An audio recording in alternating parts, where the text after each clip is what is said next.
বন্ধুরা, কেমন আছো? আশা করি সবাই ভালো আছো, আমিও ভালো আছি। আজকে আবারও তোমাদের সামনে বসে পড়লাম নতুন একটা ভিডিও নিয়ে।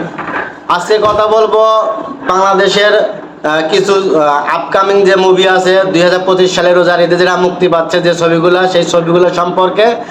আজকে ওই ছবিগুলোর যে টিজারগুলো বের হয়েছে, ওই টিজারগুলো সম্পর্কে আমি কিছু নতুন তথ্য দেব এবং তোমাদের কাছ থেকে একটু নিজেও জানবো যে কার কাছে কোন টিজারটা বেশি ভালো লেগেছে। শাকিব খানের সেই বরবাদ সিনেমার টিজারটা প্রকাশ হওয়ার সাথে সাথে নেটিজেনদের মধ্যে বা সাকিবিয়ানদের মধ্যে একটা টান টান উত্তেজনা শুরু হয়ে গেছে যে এইবার বোধ হয় বরবাদ এসে সবকিছু বরবাদ করে দিয়ে যাবে, এরকম। এরপরে মুক্তি পেয়েছে জঙ্গি সিনেমার টিজার। জঙ্গি সিনেমার টিজার অনেক আগে মুক্তি পেয়েছিল। এই জঙ্গি সিনেমার টিজার দেখেও সিএমকে মানুষ নতুন রূপে চিনতে পেরেছে, সিএমকে মানুষ দেখতে পেরেছে নতুন রূপ। এই জঙ্গি সিনেমার মাধ্যমে নতুন করে শিশু শিল্পী দিঘি যুক্ত হয়েছে বড় পর্দায়। তাকে নতুন করে নতুন রূপে চিনবে, তাকে দেখা যাবে সিয়ামের বিপরীতে।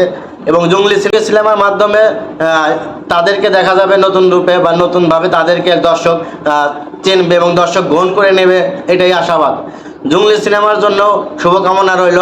জঙ্গলি সিনেমার জন্য আশাবাদী যে এটা ভালো ব্যবসা সফল সিনেমা হবে। এরপরে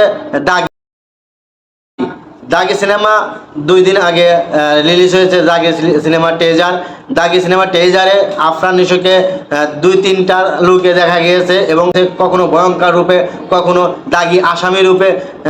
এই দাগির মাধ্যমেও আফরান নিশোকে আবার মানুষ নতুন করে চিনবে এবং দাগি টিমের জন্য শুভকামনা রইল। দাগির জন্য ভালো একটা সিনেমা হবে এবং হল প্রেমীদের বা সিনেমা প্রেমীদের দাগিও টেনে নিয়ে আসবে সিনেমা দেখার জন্য।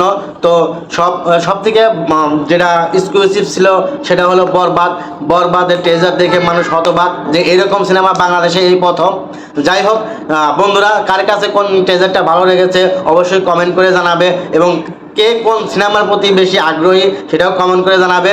যারা আমার চ্যানেলটিতে এখনও সাবস্ক্রাইব করে নাই তারা অবশ্যই সাবস্ক্রাইব করে নেবে এবং আমার নতুন ভিডিও পেতে আমার চ্যানেলটির পাশে থাকবে।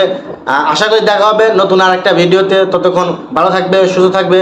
দেখা হবে আগামী কোনো পর্বতে। আল্লাহ হাফেজ।